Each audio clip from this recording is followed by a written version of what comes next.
കേരളത്തിന്റെ പല ഭാഗങ്ങളിലും മസ്തിഷ്ക ജ്വരം റിപ്പോർട്ട് ചെയ്തിരുന്നതിനെ തുടർന്ന് നവകേരളം കർമ്മ പദ്ധതിയുടെ ഭാഗമായി ഹരിത മിഷന്റെ സഹായത്തോടെ അടിയന്തര മുൻകരുതൽ നടപടികൾ സ്വീകരിക്കുന്നതിന്റെ ഭാഗമായി നഗരസഭയുടെ നേതൃത്വത്തിൽ അടിയന്തര യോഗം ചേർന്നു. നഗരസഭാ ചെയർമാൻ മാട്ടുമൽ സലീം യോഗം ഉദ്ഘാടനം ചെയ്തു.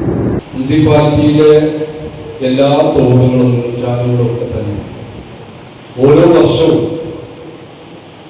നമ്മളതിൻ്റെ ഏറ്റവും നല്ല രീതിയിൽ വൃത്തിയാക്കി വെള്ളത്തിന് സുഗമമായിട്ട് ഒഴുകാനും വെള്ളം കെട്ടി നിൽക്കാതെയുള്ള പ്രവർത്തനം, അതേപോലെ തന്നെ മുനിസിപ്പാലിറ്റി കീഴിലുള്ള എല്ലാ കിണറുകളും, നമുക്കറിയാം മുനിസിപ്പാലിറ്റിയിൽ കീഴിലുള്ള കിണറുകളൊക്കെ എത്രയോ വർഷമായി അതിലേക്കൊരു വെളിച്ചം പോലും കടക്കാത്ത മരങ്ങൾ വളർന്ന രീതിയിൽ വളരെ വൃത്തിഹീനമായി കിടക്കുന്ന ഒരു അവസ്ഥയാണ് നമുക്ക് 4 വർഷം.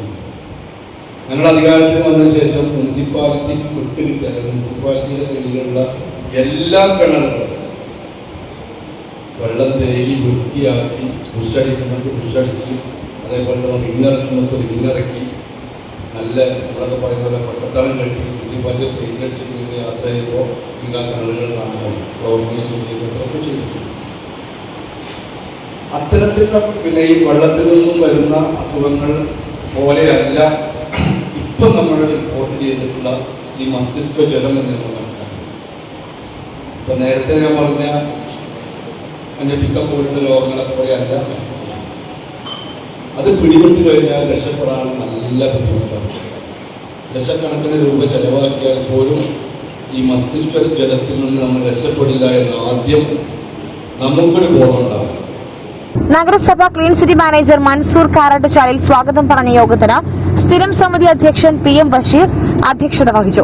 സാംക്രമിക രോഗങ്ങൾ പിടിപെടുന്നതിനെതിരെ നഗരസഭ അതീവ ജാഗ്രതയോടെയാണ് മുന്നോട്ട് പോകുന്നതെന്നും പൊതുകിണറുകൾ എല്ലാം നഗരസഭയുടെ ക്ലീനിംഗ് പ്രവൃത്തികൾ കഴിഞ്ഞിട്ടുണ്ടെന്നും പൊതുകിണറുകളും വീടുകളിലെയും കടകളിലെയും കിണറുകൾ അടക്കമുള്ള എല്ലാ കിണറുകളും അടിയന്തരമായി ക്ലോറിനേഷൻ പ്രവൃത്തികൾക്ക് തുടക്കം കുറിക്കുന്നതുമായി ചെയർമാൻ അറിയിച്ചു. അമീബിക് ജ്വരത്തെ സംബന്ധിച്ചും അതിനുവേണ്ട പ്രതിരോധ പ്രവർത്തനങ്ങളെക്കുറിച്ചും നഗരസഭ senior public health inspector Saleem, ആരോഗ്യ വിഭാഗം ഹെൽത്ത് ഇൻസ്പെക്ടർ അഞ്ജന എന്നിവർ സംസാരിച്ചു.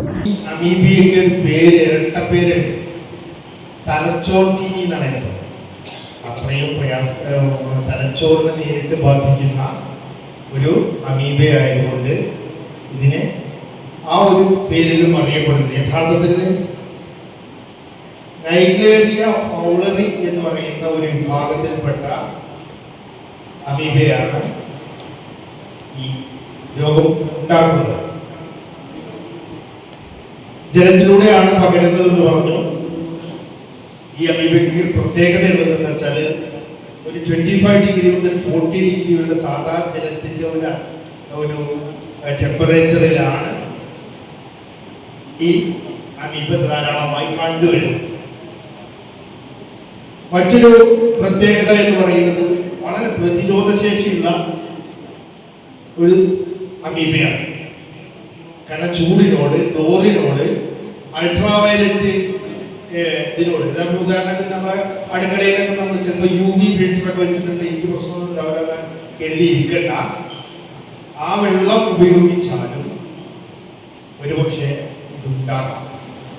അപ്പോൾ ഒരുവിധം ചൂടിനോട് ഇതിന് പ്രതിരോധിക്കാൻ കഴിയും, ചെറിയ ക്ലോറിൻ്റെ അംശത്തിനോട് പ്രതിരോധിക്കാനാവും.